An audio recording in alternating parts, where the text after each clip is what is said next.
ചേട്ടാ എന്ത് കേറ്റാണ് ചേട്ടാ കേറ്റിയത്? ഒരു തുള്ളി എനിക്ക് തരാതെ. എടാ ഓട്ടോറിക്ഷയ്ക്ക് ഇന്ധനം വേണോ? വേണം. എടാ തീവണ്ടിക്ക് ഇന്ധനം വേണോ? പിന്നെ വേണ്ടേ? എടാ ആകാശത്തുടപ്പണ വിമാനത്തിന് ഇന്ധനം വേണോ? വേണം. എന്നാലേ ഈ കരാണിന് നടക്കാനും ഇന്ധനം വേണം. കരാറിനല്ല ചേട്ടാ, പിന്നെ കൊണാരൻ. എടാ നീ ഒരുത്തനെ എന്നെ ഇത്രയും ദൂരം നടത്തിച്ചത്, അതിനുള്ള ശിക്ഷയാണ് നിനക്ക് ഒരു തുള്ളി ഞാൻ തരാം. ശിക്ഷ ഞാൻ ഏറ്റുവാങ്ങിയിരിക്കുന്നു. പക്ഷെ ടോർച്ച് എനിക്ക് വേണം. ടോർച്ച് എന്തായാലും ഞാൻ രാത്രി തരൂല. പകല് മുഴുവൻ നീ ഇത് എവിടെ വേണമെങ്കിലും എടുത്തോണ്ട് പോയിക്കോ. രാത്രി കണാരം തരൂല. അയാളുടെ ടോർച്ചും എന്റെ ഭാര്യ ഒരുപോലെ. രണ്ടും ആവശ്യമുള്ളപ്പോ എനിക്ക് കിട്ടത്തില്ല.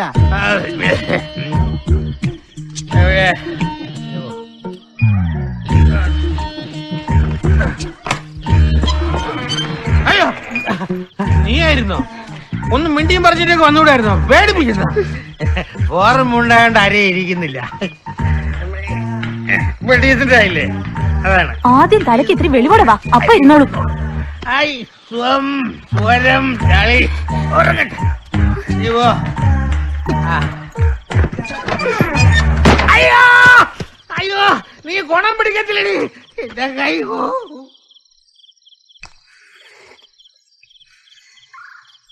കണ്ടിടത്തൊക്കെ ഓടിച്ചാടി നടന്ന് കുത്തി കയറിയ ഇനി മാറ്റിയിടാനില്ലാന്ന് ഓർമ്മ വേണം. അച്ഛനും വല്യേട്ടനും ഇതുവരെ വന്നില്ലല്ലോ അമ്മേ. കടയിൽ തിരക്കുണ്ടാവും മോളെ. എനിക്ക് വിശക്കുന്നു. ഇനി എപ്പോഴാ അമ്മേ? മോൾക്ക് തൽക്കാലം പപ്പടം ചുട്ടു തരട്ടെ? എനിക്കും വേണം. ഇരുന്ന് പഠിക്കടാ, വെറുതെ കുത്തി കുടിച്ചോണ്ടിരിക്കോ?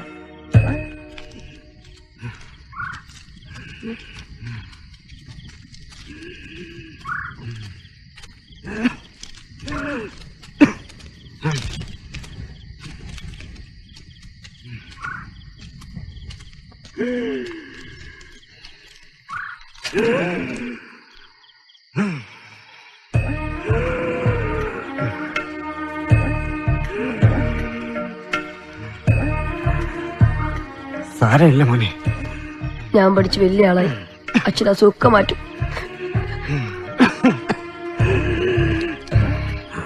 മോള് ഉറങ്ങിക്കാണൂല. മോൻ പോയി നോക്ക്.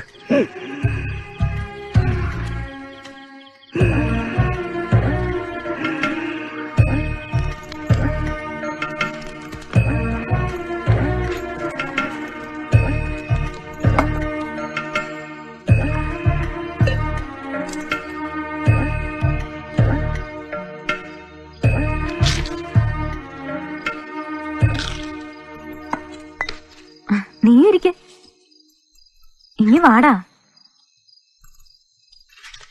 കഴിക്ക.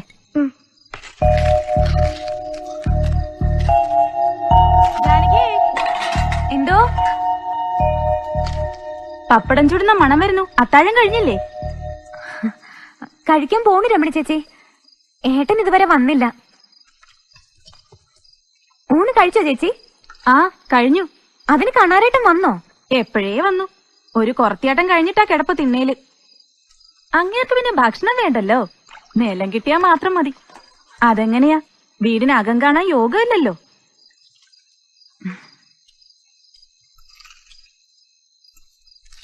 വിശപ്പ് കെട്ടോ മോളെ?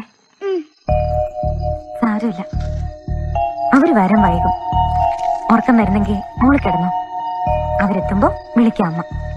എനിക്ക് മടിയിൽ കിടക്കണം. കിടക്കാൻ പോന്നേ ഉള്ളൂ. എന്താണ് ഈ നേരത്തെ കിണറ്റ് ബക്കറ്റ് പരിപാടി? അത് പിന്നെ ഏത് പിന്നെ? ഇവന് തൂറാ മുട്ടി. കിണറ് കക്കൂസാക്കുന്നോടാ? ദൂരമായി തൂറാ.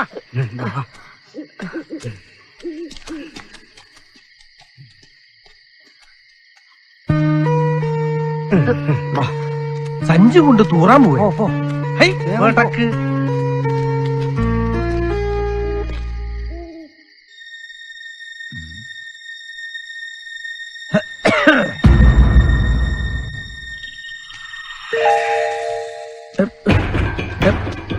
നീ എന്ത് ഇരട്ടത്ത്? ഞാൻ മാത്രല്ലല്ലോ, അങ്ങ് നിൽക്കുന്നത് ഇരുട്ടത്താണല്ലോ. ഞാൻ ആ രാമൻകുഞ്ഞിനെ മനസ്സിലായി. ഒരുപാട് നേരം നിന്നാലേ മണ്ണിൽ അങ്ങ് ഉറച്ചു. നടന്നാട്ടെ. നീ എന്തായിട്ട് ഇത്രയ്ക്കും തുപ്പുന്നത്? വായിൽ അത്രയ്ക്കും കപുണ്ടോ? അതെ, ഞാൻ ഇവിടുന്ന് വിളമ്പണോ? വീട്ടിൽ ചെന്നിട്ട് പോരെ? എന്തായാലും ഞാനിവിടെ കാത്തിരിക്കണം. അതിനേക്കാൾ നല്ല സ്റ്റേഷനിൽ നിന്ന് കൈയോടെ കൂട്ടിക്കൊണ്ട് വരുന്നതാ.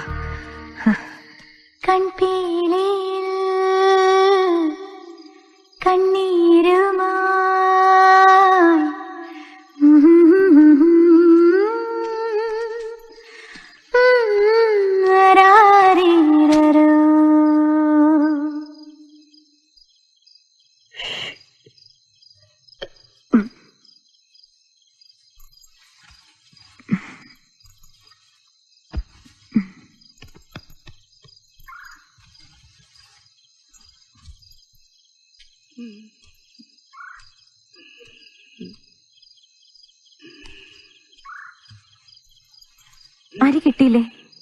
അച്ഛൻ കാല് പിടിച്ച് ചോദിച്ചതാണമ്മേ. ആ മാപ്പിള തന്നില്ല. പിന്നെ സമരം ചെയ്യുന്നതിന് കുറെ കളിയാക്കലും. എനിക്കാകെ ദേഷ്യം വന്നു. പക്ഷെ അച്ഛനൊന്നും പറഞ്ഞില്ല. ഈ ജോലി തന്നെ പാർട്ടി തന്ന ഔദാര്യ. അത് മറന്ന് നമുക്ക് നിൽക്കാൻ പറ്റുമോ? കുറച്ച് ബുദ്ധിമുട്ടണം, എന്നാലേ കൂലി കൂടുതൽ കിട്ടും. കിട്ടിയാ കുറെ കഷ്ടപ്പാടൊക്കെ മാറും. ഇല്ലേ ജാനകി? പാർട്ടിക്ക് അങ്ങനെ തെറ്റൊന്നും പറ്റില്ല. നമ്മൾ ചോദിക്കുന്നത് മുതലാളി തരേണ്ടി വരും. ജോബി സഖാവ് പറഞ്ഞത് അങ്ങനെയാ. എന്താ ഇത്രയും വൈകിയത്? ഞാനാ പറഞ്ഞത് മോൾ ഉറങ്ങിയിട്ട് വന്നാ മതിയെന്ന്. ഇല്ലെങ്കിൽ അവൾക്ക് വിഷമാവില്ലേ? മോന് വിശക്കുന്നില്ലേ? തോന്നുന്നില്ല. നാളെ തിങ്കളാഴ്ചയല്ലേ, ഉച്ചയ്ക്ക് സ്കൂളിൽ കഞ്ഞി ഉണ്ടാവുമല്ലോ. ഞങ്ങൾക്ക് അത് മതി.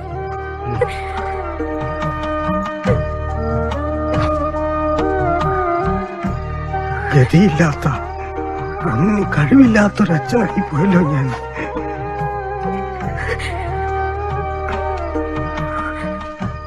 ഒന്നും വേണ്ടായിരുന്നു.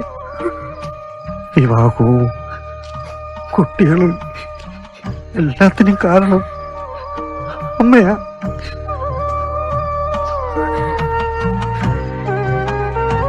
കയ്യിൽ ഏൽപ്പിച്ചിട്ട് ഒന്നും അറിയാത്ത പോലെ അങ്ങ് പോയി. ഇപ്പൊ അനുഭവിക്കുന്നത് നീ നിന്റെ മക്കളും.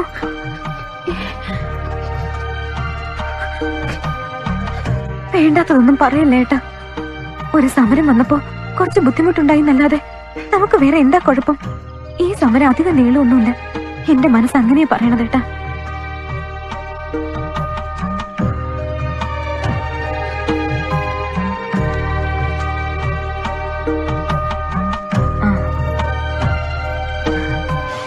പപ്പടം ചുട്ടതിരിപ്പുണ്ട്, മോന് തരട്ടെ? വേണ്ട, എനിക്ക് വിശപ്പ് തോന്നുന്നില്ല. അമ്മയെ പാട്ടൊന്നും പാടിയേ. നല്ല രസം അത് കേൾക്കാൻ.